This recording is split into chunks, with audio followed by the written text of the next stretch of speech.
Chile viene a llevarse del sur la solución para sus problemas ambientales, como vino en su momento a buscar otros recursos. La escena que vimos en el arranque, extraída de la película En el nombre del litio, dirigida por Tian Cartier y Martín Longo, lo ilustra con rotunda claridad. Hoy el activo codiciado por las potencias globales es la energía limpia bajo la forma del metal más liviano, el litio, pero también del hidrógeno. ¿Y qué tienen en común el hidrógeno y el litio? Bueno, más de lo que pensamos.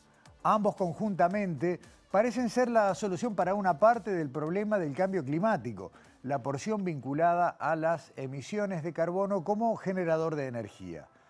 Las mayores reservas de litio se encuentran en una de las regiones menos desarrolladas de América del Sur. El hidrógeno es, en cambio, el elemento más abundante del universo, pero no es fácil conseguirlo en estado puro. Para eso hace falta mucha agua. Para purificar el litio, también.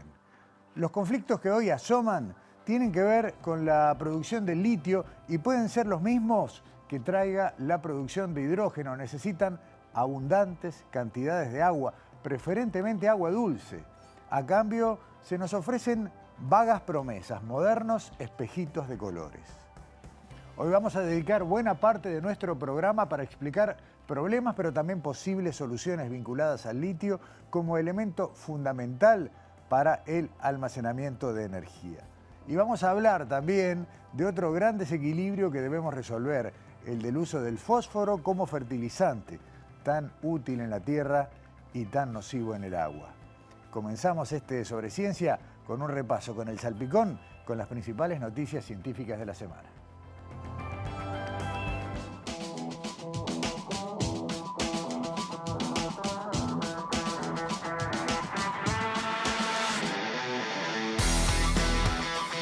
De Investigaciones Biológicas Clemente Estable inaugura el Centro de Investigación en Ciencias Ambientales, el CICA.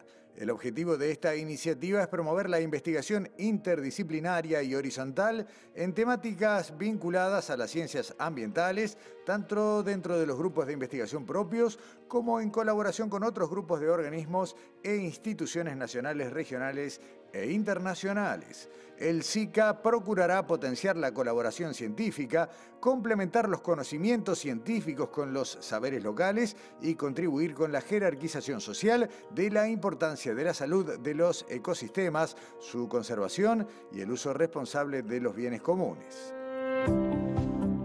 La Universidad de la República y la Institución Nacional de Derechos Humanos inauguraron el repositorio Luisa Cuesta, un espacio que permite el almacenamiento, organización y disponibilidad de información digital relacionada con las violaciones a los derechos humanos y terrorismo de Estado ocurridas entre 1968 y 1985. El acceso a los archivos se realiza mediante herramientas informáticas desarrolladas por la UDELAR que permiten la búsqueda de información contenida en los distintos documentos. Estas herramientas se han centrado en la transcripción a texto digital de la información contenida en estos documentos y en aplicaciones como Luz y Amalia que permiten la búsqueda de datos por palabras o grupos de palabras. En un primer momento, el repositorio Luisa Cuesta contendrá los rollos del llamado archivo Berruti. Progresivamente se irán incorporando otras colecciones de documentos de diferentes procedencias sobre las que se está trabajando. El espacio centralizado tendrá una oficina de atención al público en el edificio Clotilde del campus Luisi Janicki de la UDELAR, en el ex edificio de Facultad de Veterinaria, en el barrio de Buceo, en Montevideo.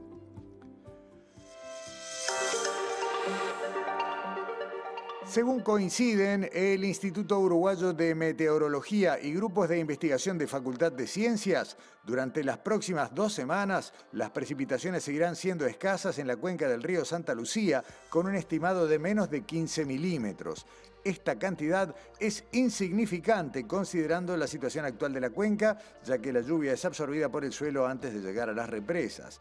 El pronóstico a largo plazo tampoco es alentador, ya que se espera que las lluvias lleguen recién en agosto a la cuenca del Santa Lucía. Las perspectivas trimestrales indican que de junio a agosto el régimen de precipitaciones en esta región estará dentro de lo normal, lo que no será suficiente para superar el déficit hídrico que padecemos en Montevideo y el área metropolitana. Según el informe de perspectivas de precipitación que acaba de publicar el INUMET, recién en agosto podrían registrarse lluvias superiores a la media en la región sur del país, aunque el promedio de temperaturas para todo el trimestre se ubicaría por encima de la media.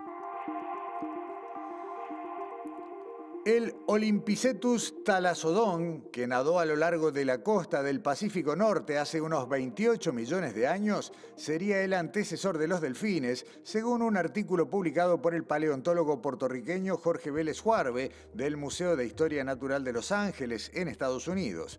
Según explicó el científico, esta especie descrita y sus parientes cercanos presentan una combinación de características que los diferencia de cualquier otro grupo de ballenas dentadas, lo que hace que parezca más bien un intermedio entre las ballenas arcaicas y los delfines. La investigación muestra que esta es una de las varias especies que están ayudando a comprender la historia temprana y la diversificación de los delfines tal como los conocemos, marsopas y otras ballenas dentadas. En el mismo estudio se describen los restos de otros dos odontocetos. Son fósiles encontrados en una unidad geológica denominada Formación Pist, que tiene entre 26 y 30 millones de años y se encuentra a lo largo de la costa de la península Olímpica, en el estado norteamericano de Washington.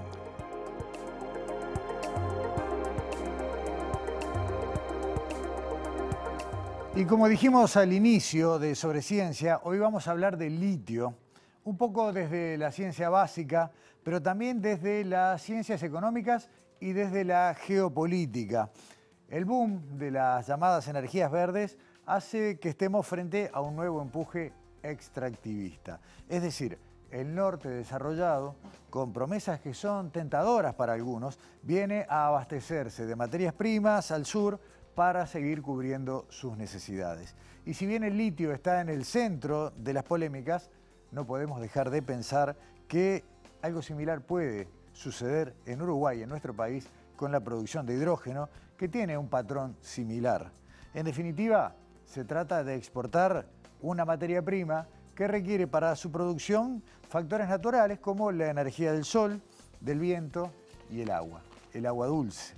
Las grandes polémicas que hoy rodean a la extracción del litio en Sudamérica tienen que ver justamente con eso, con el uso de enormes volúmenes de agua dulce.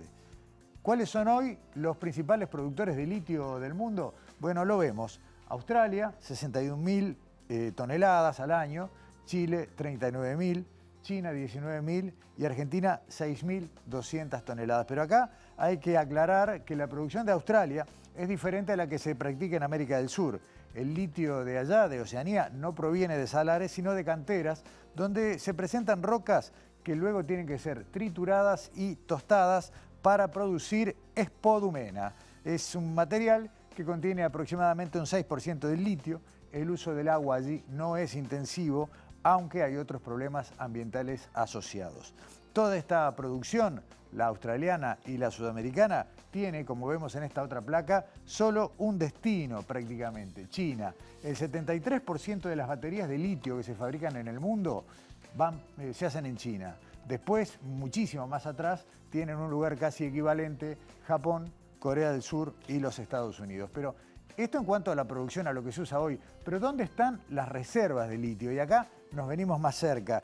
Los países con las mayores reservas de litio del mundo son Bolivia, con 21 millones de toneladas, Argentina con 19 millones de toneladas, Chile, 9.2 millones de toneladas y Estados Unidos con 9.1 millones de toneladas. Como se ve, entre estos cuatro países se acumulan más de 2/3 de las reservas comprobadas de litio del mundo.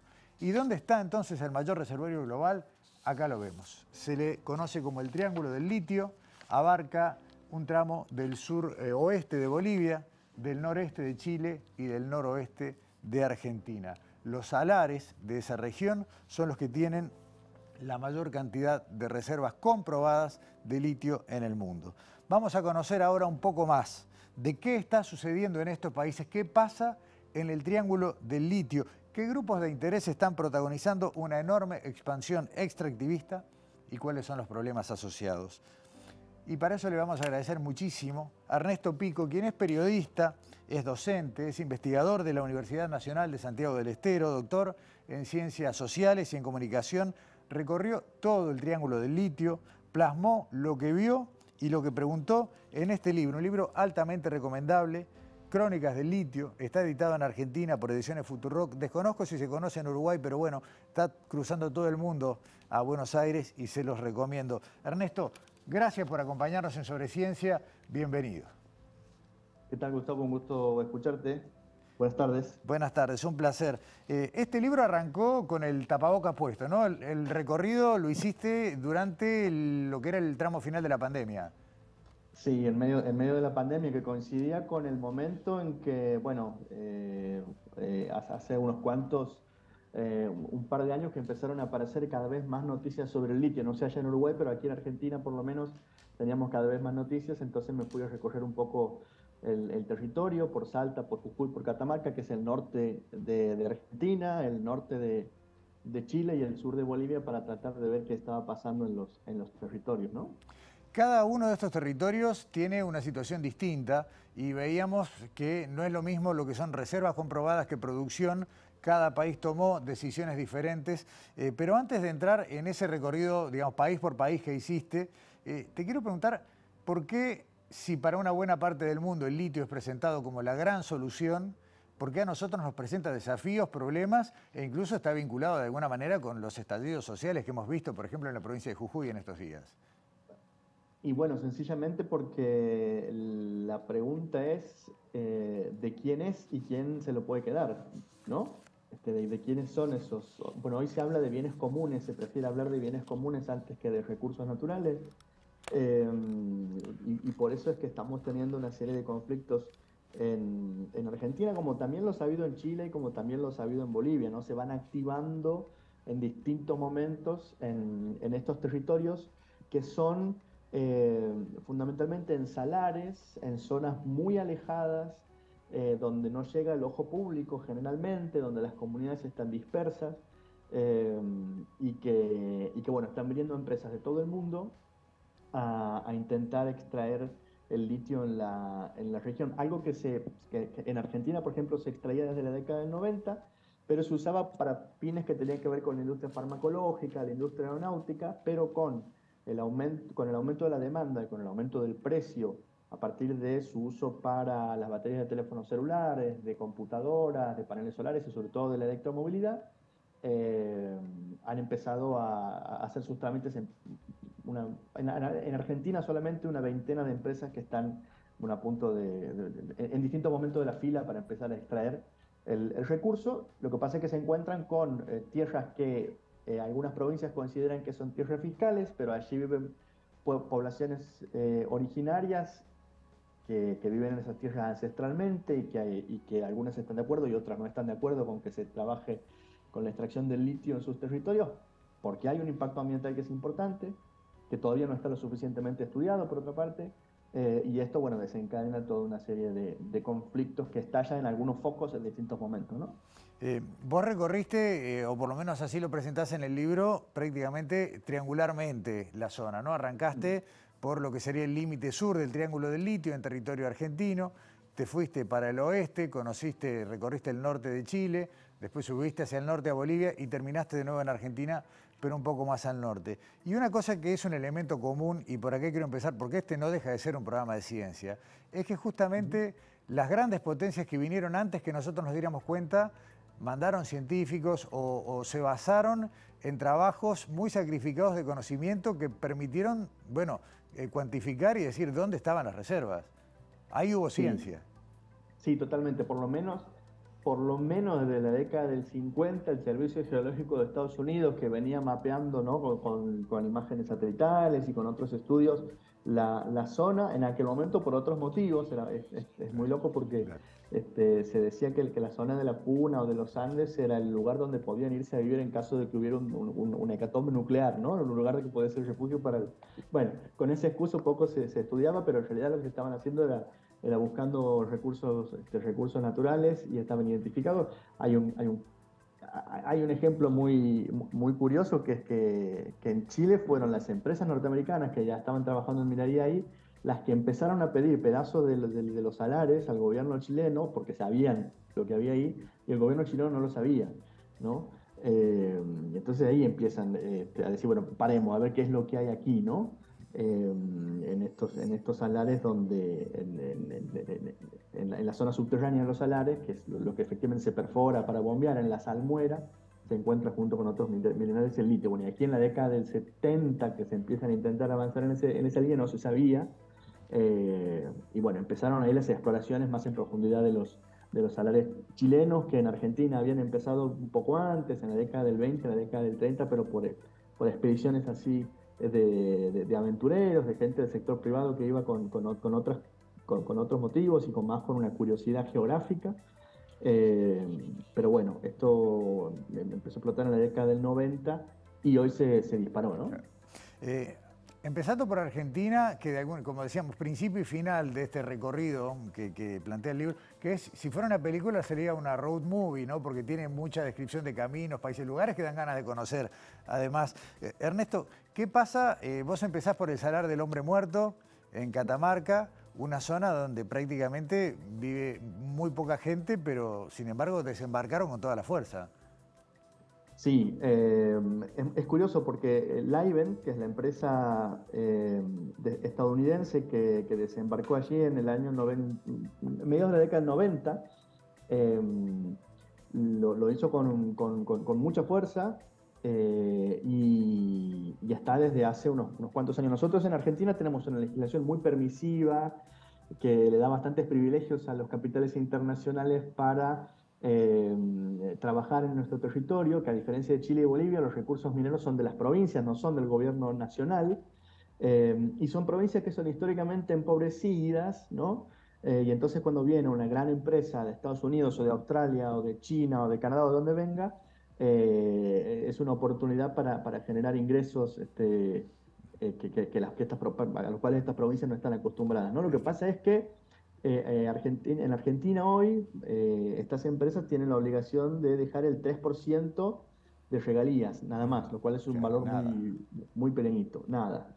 Eh, y para colmo, bueno, esta semana ha sido noticia que Livent ha aceptado pagar una multa millonaria en pesos porque aceptó que efectivamente había estado vendiendo, había estado informando mal el precio en las O declaraciones sea, juradas, porque se vendía a paga sí el mismo en una 3% y encima evadía una parte de lo que exportaba.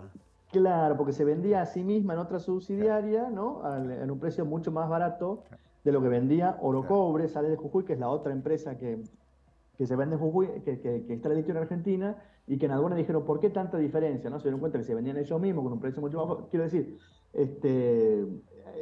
se está aprovechando una situación donde tiene muchas ventajas, ¿no? Ahí en Eh, Catamarca, perdóname, ahí vos describís un sí, problema ambiental concreto. Vos hablás de los productores te llevan a ver dónde antes había un curso de agua, no recuerdo si un río, un arroyo, y ya no existe más, por ejemplo. sí, sí. Se están empezando a secar algunas vegas, que son estos pequeños oasis verdes y con algo de agua que están en medio de los salares y del desierto. Y esto ha empezado a ocurrir, se han empezado, porque además hay un uso del agua que se usa para que las plantas funcionen, digamos, y esa agua viene de los ríos. O sea, pensemos que no hay agua corriente, no hay de otro lado donde traerla. Y esto genera un problema en las comunidades. Y hoy en Argentina tenemos dos empresas que están efectivamente extrayendo litio, pero como te decía al principio, hay una veintena que están en distintos momentos de la cola. Ahora a fin de año empieza a funcionar Exar, que es otra más ahí cerca del Salar de Olaroz, y, y hay empresas de distintos lugares del mundo que ya están empezando a construir sus plantas. El impacto ambiental seguramente va a ser mucho mayor muy pronto, ¿no? Sin duda.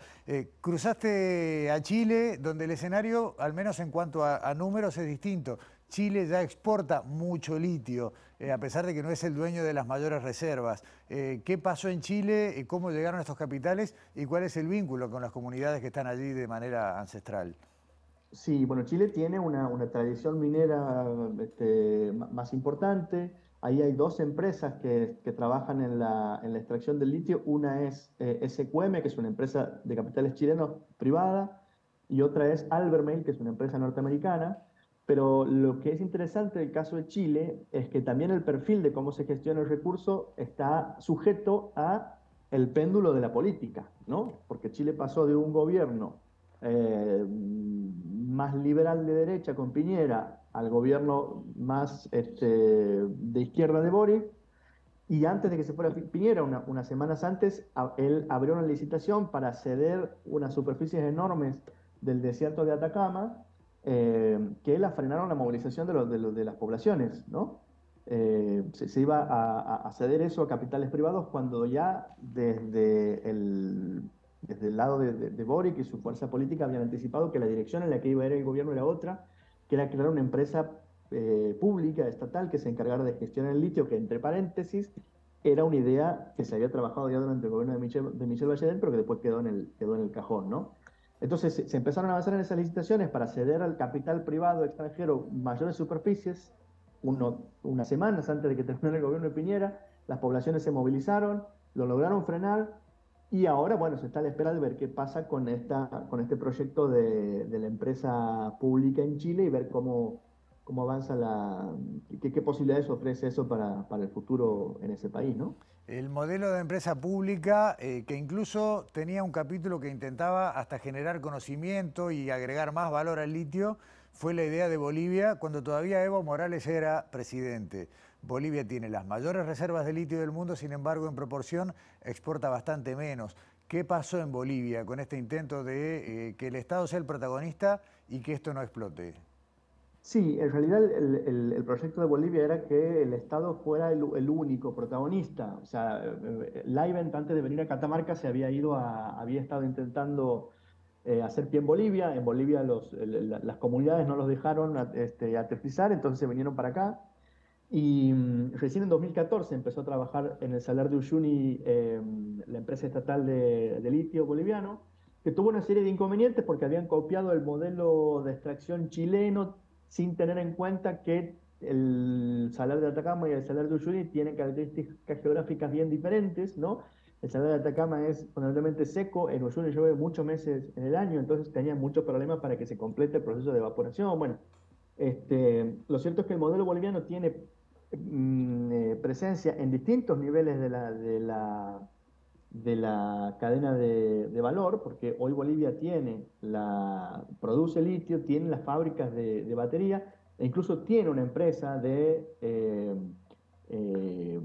de producción de autos eléctricos que exporta a otros países latinoamericanos también. Lo que pasa es que en volumen productivo son mucho más pequeñitos, ¿no? Entonces Bolivia hoy no está ni siquiera en el top 10 de los países productores de litio. Por eso es que han empezado ahora, y esta es una de las razones que ha tensionado un poco más las relaciones entre Evo Morales y Luis Arce, han empezado a habilitar la posibilidad de vincularse con empresas extranjeras para incorporarse en distintos momentos también de la cadena, pero siendo el Estado el que manda, ¿no? Claro. Y el que está a la cabeza. Sí, 30 segundos más de Bolivia. Esto no quitó que hubiera enormes choques con los pueblos originarios. Sí, por supuesto. Lo que pasa es que lo que pasa con los pueblos originarios es que uno a veces se imagina la demanda de los pueblos originarios en Bolivia no es no vengan, sino vengan, pero repartamos mejor la plata, Claro, ¿no? claro. Que vengan más regalías para Potosí, fundamentalmente, para Uyuni. Y en Argentina pasa algo parecido, porque hay comunidades que están en contra y que resisten, pero también hay comunidades que están a favor y que reciben a las empresas porque vienen otra serie de beneficios que tienen que ver con construcción de caminos, de escuelas, cosas que por ahí el Estado no llega a hacer porque son lugares muy aislados. Entonces también uno de los aprendizajes de este trabajo ha sido entender que incluso dentro de las comunidades originarias hay posicionamientos y estrategias bien diferentes, ¿no? Está claro. Ernesto, en el último minuto quiero ver si te puedo hacer dos preguntas más. Vuelvo a Argentina, cerrando tu recorrido. En Jujuy me llamó la atención positivamente el intento de la comunidad científica de generar un polo de investigación que permita conocer más sobre el litio, desarrollar y agregarle valor a fondo. ¿En qué está eso? Mira, más que un intento te diría que es una realidad, porque hoy existe el Instituto del Litio en Jujuy, en la ciudad de Palpalá, que es un instituto de referencia que tiene científicos que están trabajando en buscar sistemas más limpios de extracción, que están trabajando en desarrollar baterías que duren más, que sean más pequeñas, que sean más seguras. Hay científicos de primerísimo nivel trabajando en Jujuy en ese tema y que les cuesta trabajar porque, por ejemplo, el litio que usan para trabajar lo tienen que importar porque no lo consiguen de las empresas que extraen litio del mismo territorio argentino. Entonces, bueno, de todas maneras, han tenido avances, tenido la oportunidad de conocer el instituto, que es realmente una maravilla, y por supuesto con la voluntad y con el empuje de los científicos y científicas, se está haciendo un trabajo muy importante que ojalá se le dé más bolilla y se lo respalde, ¿no? Más. Ya en la última pregunta, a ver, hablamos de conflictos económicos, conflictos de desarrollo, distintos modelos, Argentina con su descentralización provincial, Chile con la fuerte presencia de privados, Bolivia tratando de impulsar un modelo predominantemente público. Ninguno de ellos dejó de tener desafíos y problemas, pero esto es lo socioeconómico y el vínculo incluso con los pueblos originarios. Pero este componente ambiental, y por el cual nosotros lo unimos también con el problema del hidrógeno verde, tiene que ver con este consumo excesivo de agua y, en definitiva, lo que puede terminar siendo una nueva etapa de un extractivismo, de una materia prima como el litio y sobre todo de enormes volúmenes de agua dulce. La pregunta es esta: de todo lo que viste y lo que leíste después que publicaste el libro, ¿pensás que se puede encontrar un equilibrio sostenible que no sea simplemente llevarse todo para solucionar los problemas de otra parte? Es muy difícil, es muy difícil. Ciertamente para que ese equilibrio sostenible se logre, se tiene que tener en cuenta la palabra de los gobiernos, por supuesto, locales y nacionales, en diálogo con las empresas, pero también, sobre todo y especialmente, la de los pueblos originarios y la de los científicos y científicas, para entender que lo que está pasando hoy es que en nombre de ese futuro verde, de esa transición a la movilidad eléctrica, esa transición verde, se está haciendo a costa del sacrificio de los ecosistemas del sur, ¿no? Si se sigue avanzando como se está avanzando en la extracción en nuestros países, ¿no? Entonces, es importante que el Estado adquiera un rol más protagónico, que proteja mejor los bienes comunes y que permita participar de manera más transparente y más clara a las poblaciones originarias y también a los científicos y las científicas para que esto avance en ese sentido, ¿no? Ernesto Pico, autor del libro Crónicas del Litio, colegas, autor de un montón de otras cosas, pero hoy te convocamos por esto. Muchísimas gracias, tal vez, ojalá nos crucemos personalmente y bueno, te seguimos porque este tema está en plena ebullición, ojalá que llegue a un buen puerto. Un gusto, Gustavo, conversar con ustedes, que estén muy bien. Igualmente, hasta luego, hasta pronto.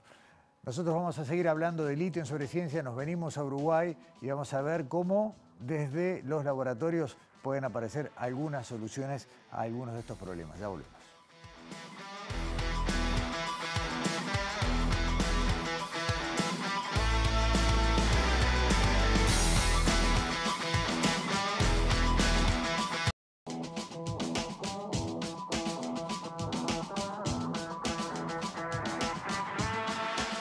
Seguimos hablando de litio en Sobre Ciencia, seguimos hablando de este elemento, el metal más liviano que parece ser la clave para solucionar una parte de nuestros problemas ambientales a escala planetaria, pero generando enormes problemas ambientales en los lugares de donde se los extrae, fundamentalmente aquí cerquita en los países vecinos. Y no olviden que también encontramos un patrón común con otras fuentes renovables, como por ejemplo el hidrógeno verde. Pero hay maneras de empezar a encontrar soluciones virtuosas y en la Universidad de la República, en distintas facultades, se trabaja en líneas de investigación que tienen que ver, por ejemplo, con otro de los problemas serios, que es la acumulación de baterías de litio que empiezan a quedar en desuso. Hoy no son muchas, pero ya vemos que lo que es la cantidad de vehículos eléctricos crece de manera considerable y empieza a haber acá un problema. Pero también pueden haber soluciones. Alexandra Perrone estuvo trabajando en un proyecto vinculado a cómo aprovechar la vida útil,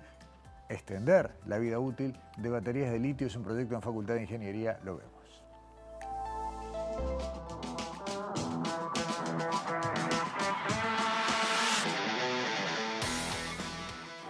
La electrificación del transporte juega un rol fundamental para el ambiente, el desarrollo tecnológico y el ahorro económico. En Sobre Ciencia hoy les vamos a contar de un proyecto de Facultad de Ingeniería para la reutilización de baterías de vehículos eléctricos. Se estima que para el año 2030, 1,5 millones de baterías de electromovilidad quedarán en desuso, por lo que resulta de gran interés realizar un manejo adecuado de dicho pasivo ambiental. El objetivo del proyecto era estudiar, encontrar un segundo uso a una batería proveniente de un vehículo eléctrico y bueno, la motivación un poco surgió por dos motivos.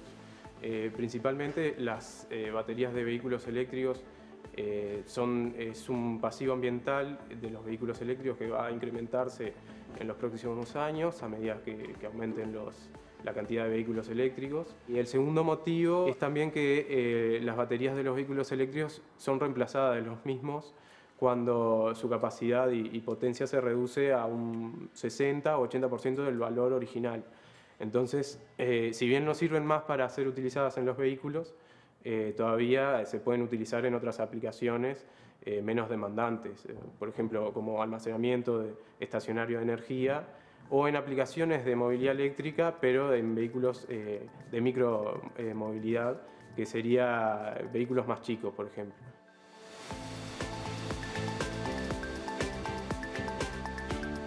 Nosotros recibimos una donación de una batería de la empresa Mobility, proveniente de un vehículo puramente eléctrico. Esa batería había sido descartada del vehículo por un fallo técnico y estaba compuesta por 24 celdas de litio hierro fosfato conectadas en serie. Entonces se habían dañado algunas celdas y todo el pack de baterías se había descartado. Nosotros lo que hicimos fue separar esa batería y separar cada celda. Entonces ensayamos cada celda individualmente y obtuvimos que 15 de esas 24 celdas que componían la batería podían ser reutilizadas. Todavía tenían potencial para ser usadas en otra aplicación. Ahí veíamos la importancia de darle otro uso a esas baterías o a esas celdas que integran entre todas una batería.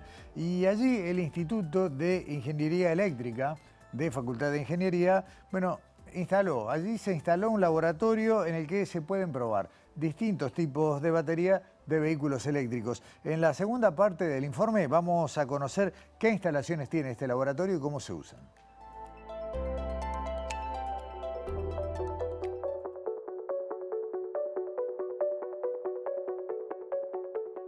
El laboratorio está formado por dos partes. Esta sería donde está el equipo de ensayo, que es este que está acá.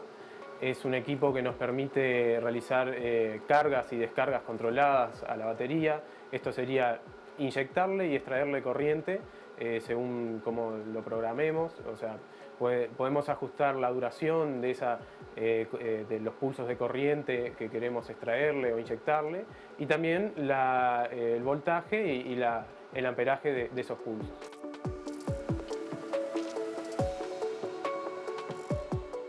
Acá es donde programamos los ensayos y ponemos a correr el ensayo después en la batería. Federico, ¿acá se prueban las celdas? Sí, esta es la otra parte del laboratorio, que es una caja antiexplosiva.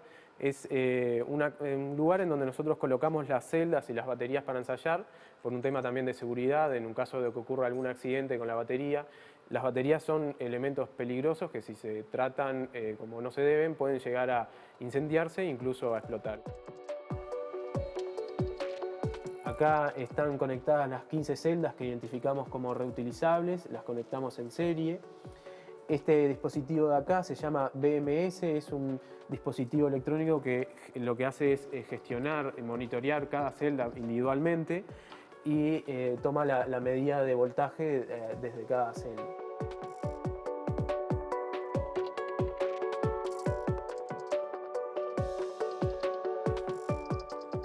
Y en la última parte del informe que preparó y estamos viendo, nos presenta Alexandra Perrone, vamos a conocer qué otros usos posibles tienen este tipo de batería, o por lo menos los componentes que de ellas se encuentran que pueden seguir siendo utilizados. Lo vemos.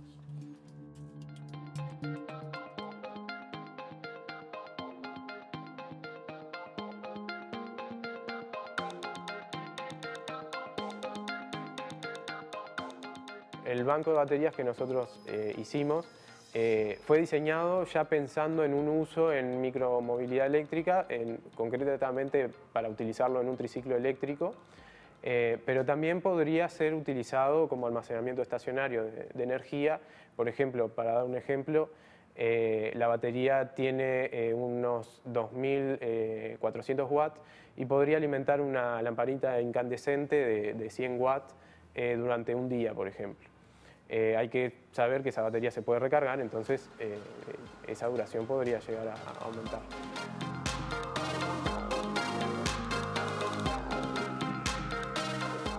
Nosotros no pudimos probar aún todavía el rendimiento de la batería en el triciclo eléctrico para el que nosotros la diseñamos, pero simulamos su uso. Nosotros modelamos físicamente el vehículo eléctrico y ensayamos, hicimos un ensayo para determinar la autonomía que tendría la batería si se utilizara en ese vehículo. Y obtuvimos una autonomía de unos 42 kilómetros aproximadamente. Recientemente lo que hicimos fue validar eso con otro triciclo eléctrico de un peso mayor, es casi del doble del que nosotros lo simulamos, y obtuvimos una autonomía de unos 28 kilómetros. Entonces consideramos que obtuvimos un buen resultado para algo que era considerado basura y estaba abandonado y seguramente iba a terminar abandonado. Y en realidad tenía todavía potencial para ser utilizado en otra aplicación.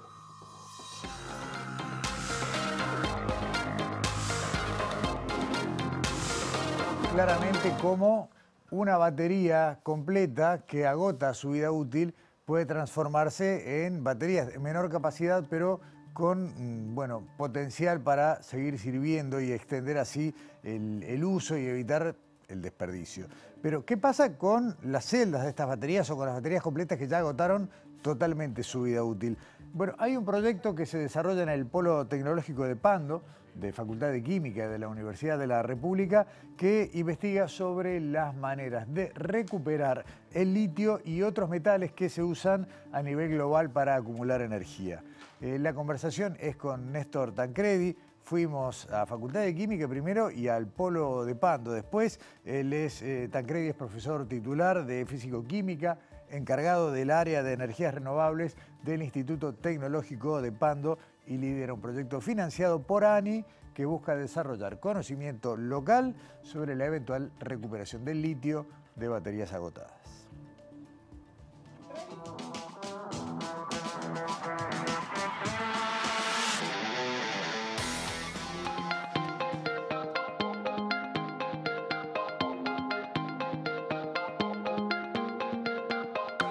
Nuestra idea era estudiar la posibilidad de, no tanto de recuperar, porque no queremos llegar hasta ese punto, no era la intención del proyecto llegar a la recuperación del litio, pero sí hacer un estudio de un proceso de disolución del litio y eventualmente otros metales que pudiera haber en la batería desgastada y estudiar, analizar qué porcentaje del litio inicial, el litio que se encuentra dentro de la batería, podíamos recuperar. De hecho, el proyecto nuestro apuntaba no solamente al litio, sino también a otros metales, al cobalto, al manganeso, como una posibilidad de recuperación. Entonces, en la medida en que haya metales de alto valor, es importante recuperarlos desde ese punto de vista, para tratar de paliar el alto costo que están teniendo ahora. Lo que nosotros trabajamos es uno de los electrodos que se llama el cátodo. Ahí encontramos que el litio era del orden del 3%, así que a partir de eso tenemos que ver cuánto de ese 3% se puede recuperar. Después hay otros residuos que van quedando, ¿no? Cosas que no son atacadas por el ácido. y que también estamos haciendo su análisis para tener una idea general de todo el proceso.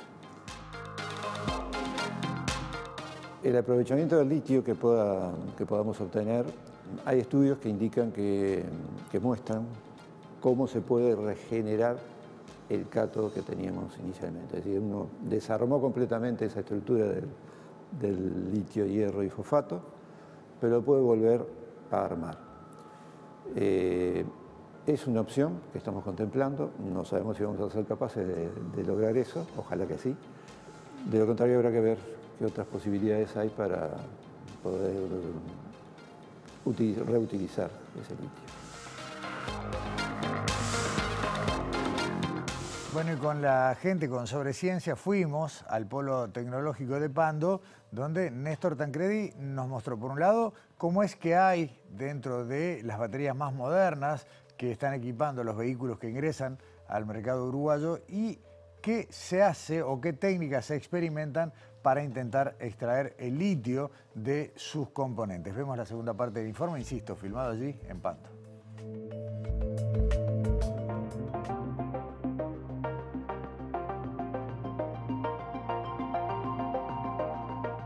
Bueno, Néstor, ¿qué tenemos arriba de la mesa y cuál es su origen?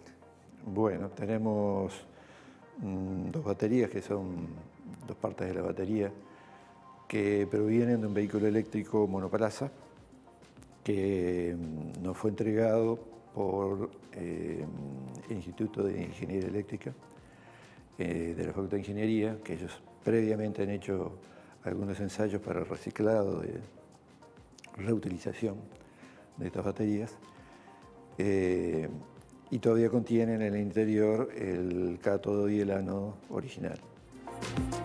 Esta es una batería sin abrir y esta es una batería que ya ha sido abierta. ¿Qué salió de adentro?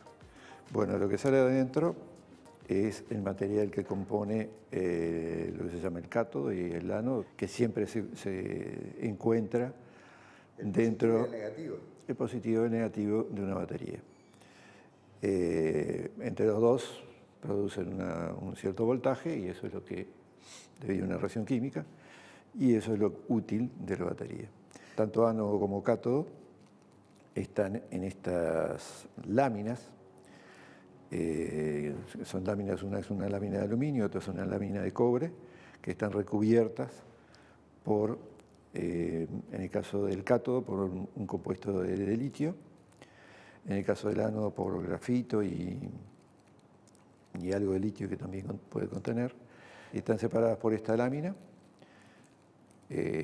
Como ven, todo es muy compacto y a muy pequeña escala.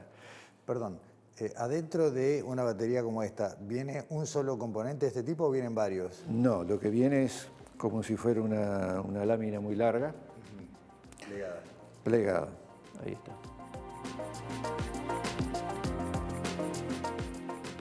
La intención nuestra era primero recuperar mecánicamente el cátodo, y es decir, rasparlo en este caso o someterlo a algún tipo de proceso para desprenderlo de la lámina de aluminio, y luego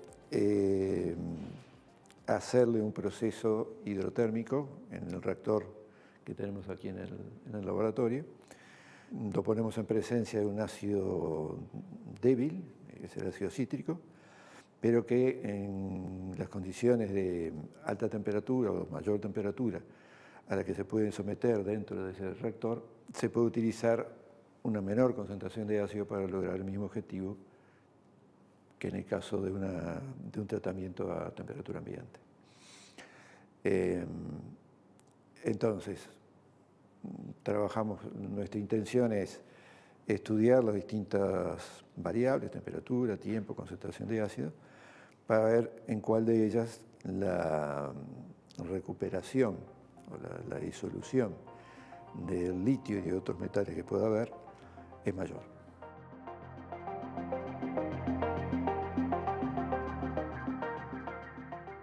Cuando se abre el reactor, lo que se saca es una parte sólida que no ha sido atacada y una parte líquida, que es donde a nosotros nos interesa saber la composición que tiene.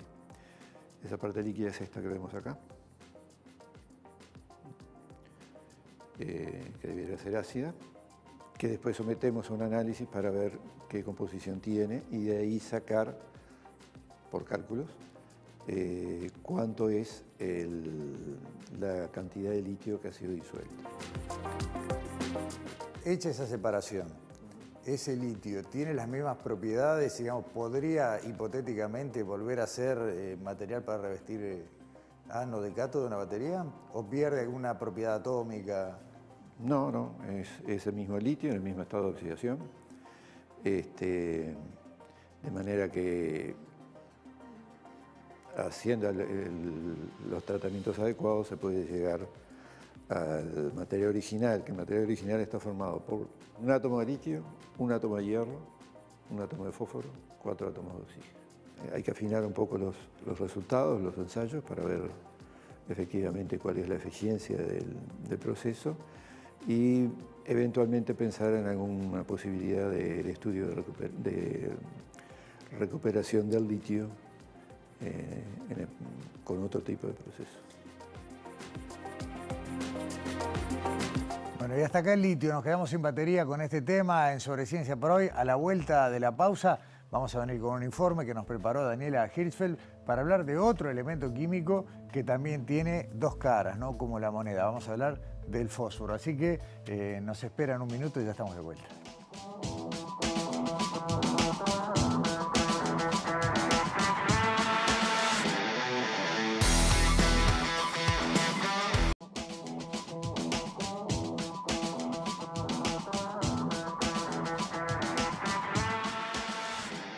¿Qué pasa cuando en una misma historia el bueno y el malo son el mismo personaje? Bueno, esto podría ser perfectamente aplicable a un elemento, que en este caso el fósforo.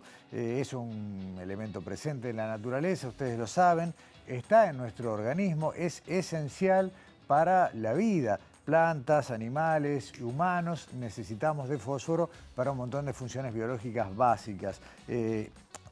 Enriquece suelos, es fertilizante, uno de los fertilizantes por excelencia. El problema es cuando el fósforo deja de estar en el suelo y, por ejemplo, permea a cursos de agua. Puede ser allí muy dañino y todos conocemos, por ejemplo, el vínculo estrecho entre una cantidad abundante, excesiva de fósforo en aguas dulces y las floraciones algales, las de cianobacterias. Bueno, ¿y por qué? A ver, ¿por qué el fósforo puede ser el bueno y el malo? ¿Qué hace la ciencia para buscar soluciones para restablecer equilibrios? Daniela Hirschfeld nos lo cuenta en este informe.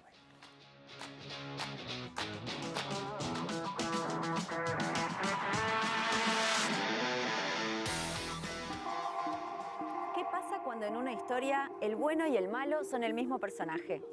Eso es lo que ocurre con el fósforo, un elemento químico esencial para nuestro organismo, presente también en plantas y animales y en el ambiente. La agricultura, por ejemplo, históricamente lo agrega al suelo para mejorar la producción de alimentos. Sin embargo, cuando ese fósforo se escurre de los suelos al agua, allí puede ser muy dañino. ¿Cómo hace entonces el mismo elemento para ser el bueno y el malo? ¿Qué hace la ciencia para mejorar este antagonismo? De eso vamos a hablar en este informe.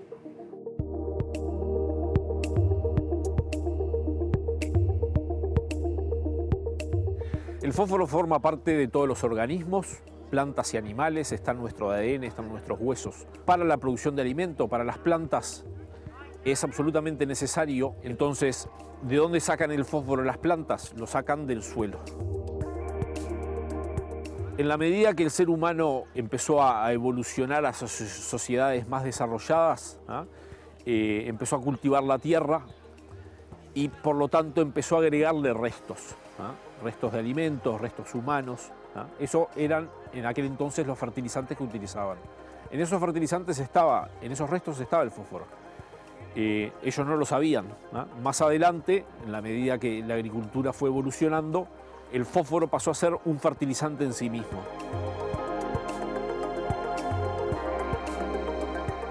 El fósforo es absolutamente necesario para sostener los niveles de producción de alimentos, para alimentar a la población global.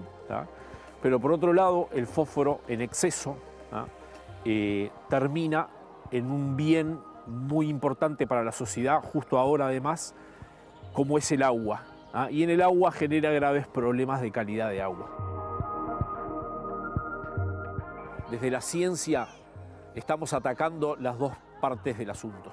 Es necesario que nosotros tengamos buena calidad de agua y es necesario que nosotros sigamos produciendo alimentos. Hasta acá el planteo del problema, ¿no? Dónde necesitamos el fósforo y a dónde no lo necesitamos y a dónde es un problema. Ahora, lo que vemos en la segunda parte del informe que nos dejó Daniela Hirschfeld, bueno, aparecen las alternativas, la búsqueda de soluciones.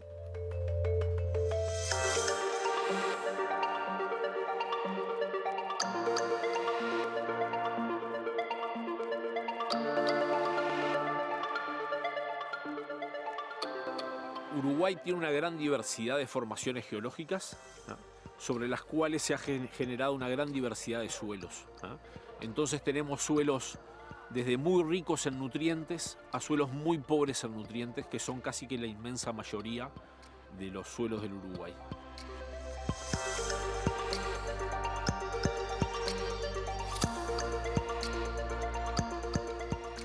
Uruguay en general, en comparación con la región del Río de la Plata, tiene poco fósforo, salvo las zonas agrícolas. Desde el punto de vista de los suelos, Uruguay en ciencia tiene una gran historia, una historia muy rica.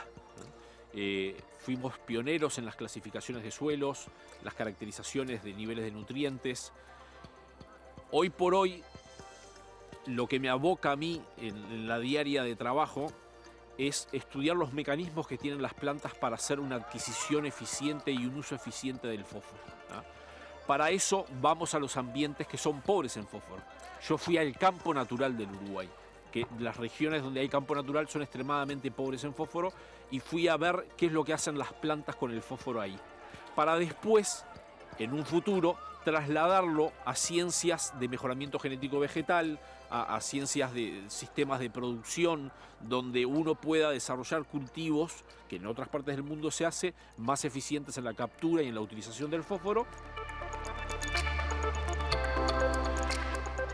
Lo que nos compete a nosotros desde Facultad de Agronomía y a mí como investigador y como docente es estudiar y desarrollar tecnologías para que, sin dejar de utilizar fertilizante, ¿no?, regular los niveles de utilización de fertilizante, debido a que estamos siendo más eficientes en la captura y en la utilización de ese fósforo.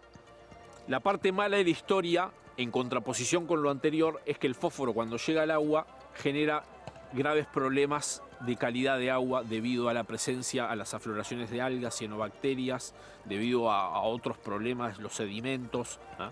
Entonces, lo que tenemos que hacer es controlar esas pérdidas, ¿no? Las pérdidas vienen de los sistemas de producción de alimentos. Tenemos que ser inteligentes en el desarrollo de sistemas de producción de alimentos que usen más eficientes los recursos, como por ejemplo el fósforo, para disminuir las pérdidas que van al agua. No podemos dejar de tomar agua, pero tampoco podemos dejar de producir alimentos.